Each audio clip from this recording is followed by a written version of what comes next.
All BTS members safely Korea वापस आ गए हैं और एयरपोर्ट पर काफी सारी चीजें ऐसी हुई जिनके बारे में बात करना बहुत ही ज्यादा जरूरी है। फर्स्ट ऑफ ऑल, जैसे ही मेंबर्स आए वहां पर काफी ज्यादा फैंस एयरपोर्ट पर ऑलरेडी मौजूद थे और मेंबर्स के आते ही फैंस ने रश कर दिया और मेंबर्स के पीछे भागना स्टार्ट कर दिया, जिससे वहां पर ना सिर्फ मेंबर्स को बल्कि जो भी लोग वहां पर प्रेजेंट थे उन सबको काफी प्रॉब्लम का सामना करना पड़ा। बट मेंबर्स की सिक्योरिटी फुल टाइट थी। बीटीएस मेंबर्स के मैनेजर मिस्टर ली और बाकी जो भी कंपनी के गार्ड्स वगैरह थे वो फुली अवेयर थे ऑल सिचुएशन से और वो सब मेंबर्स के अराउंड ही थे। सो सिचुएशन ये थी कि पिछले कुछ दिनों से कुछ फैंस या फिर यूं बोले कि शिपर्स कंटिन्यूअसली वी को थ्रेटन कर रहे थे और उन्हें नुकसान पहुंचाने के बारे में बात कर रहे थे। और इनफैक्ट कुछ शिपर्स ने ये भी बोला था कि वो लिस्बन में बीटीएस के होटल के बाहर विजिट करेंगे और वी को हार्म करने का ट्राई करेंगे। पहले ये सारी चीजें वी के साथ हो रही थी जो कि जी को शिपर कर रहे थे और फिर ये सारी चीजें जिमिन के साथ होने लगी जो कि ताई को शिपर करने लगे और जिमिन को हार्म करने के बारे में बात करने लगे और उन्हें थ्रेटन करने लगे। और फिर इन सब चीजों के चलते आर्मीज ने हाइप को ईमेल किया और इन सारी चीजों के बारे में बताया कि वो मेंबर्स को इन सबसे प्रोटेक्ट करे। तो इस वजह से एयरपोर्ट पर मेंबर्स की अराउंड सिक्योरिटी इतनी ज्यादा टाइट थी,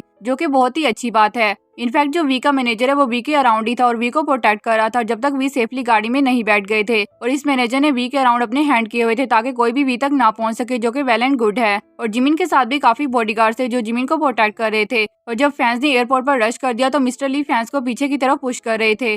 फैंस ने इतना ज्यादा रश कर दिया था कि बॉडीगार्ड उन्हें मेंबर्स तक पहुंचने से रोकने लगे। तो वहां पर बहुत ही ज्यादा ऑकवर्ड सिचुएशन क्रिएट हो गई थी। पता नहीं ये फैंस क्यों एयरपोर्ट पर विजिट करने जाते हैं और मेंबर्स और बाकी दूसरे लोगों के लिए प्रॉब्लम्स क्रिएट करते हैं। और वहां पर रिपोर्टर्स ने ये भी बताया था कि एक फॉरेन फैन जो कि रिपोर्टर के साथ उनकी लाइन में खड़ी थी, जो कि एक रिपोर्टर होने का प्रिटेंड कर रही थी। बट वहां पर जो बाकी मीडिया टीम थी और बाकी रिपोर्टर्स थे उन्होंने ये सब नोट किया और फिर उन्हें पता लगा कि ये एक फॉरेन फैन है जो कि रिपोर्टर होने का प्रिटेंड कर रही है। अगर फैंस ये सब करेंगे तो ये सारी चीजें मेंबर्स को कितना ज्यादा इफेक्ट करेंगे और वो आर्मीज पर फिर कैसे ट्रस्ट करेंगे। इन कुछ फैंस की वजह से मेंबर्स को काफी प्रॉब्लम का सामना करना पड़ा और फिर मेंबर्स कभी भी फैंस के अराउंड खुद को सेफ फील नहीं करेंगे। जो ट्रस्ट वो आर्मीज पर करते हैं वो भी इन सारी चीजों की वजह से इफेक्ट होगा। और सबसे बेस्ट थिंग ये थी कि इन सब चीजों के चलते मेंबर्स एयरपोर्ट से सेफली चले गए थे। तो अभी बात करते हैं शुगा के बारे में, जो कि एयरपोर्ट पर बहुत ही ज्यादा फास्ट चलते हैं और जल्दी से एयरपोर्ट से निकलने का ट्राई करते हैं। और शुगा ने बताया था कि वो एयरपोर्ट पर इतने फास्ट इसलिए चलते हैं क्योंकि वो दूसरे लोगों के लिए प्रॉब्लम्स क्रिएट नहीं करना चाहते। और के मीडिया को शुगा इग्नोर कर रहे हैं, जो कि बहुत ही अच्छी बात है क्योंकि ये सब वो लोग हैं जो एक टाइम पर शुगा के अगेंस्ट थे। उन्होंने शुगा के अगेंस्ट बहुत ही ज्यादा हेट फैलाया था और ये सब लोग शुगा से बात करना तो क्या उनकी एक फोटो लेना भी डिजर्व नहीं करते, क्योंकि उन्होंने शुगा के लिए और आर्मीज के लिए बहुत ही मुश्किल सिचुएशंस क्रिएट की थी और हम सबको एक लॉन्ग टाइम लगा था इन सारी चीजों से बाहर आने में। बट आई एम ग्लैड शुगा इन सब चीजों से मूव ऑन कर गए और वो अभी हैप्पी हैं, सेफ हैं और आर्मीज के साथ हैं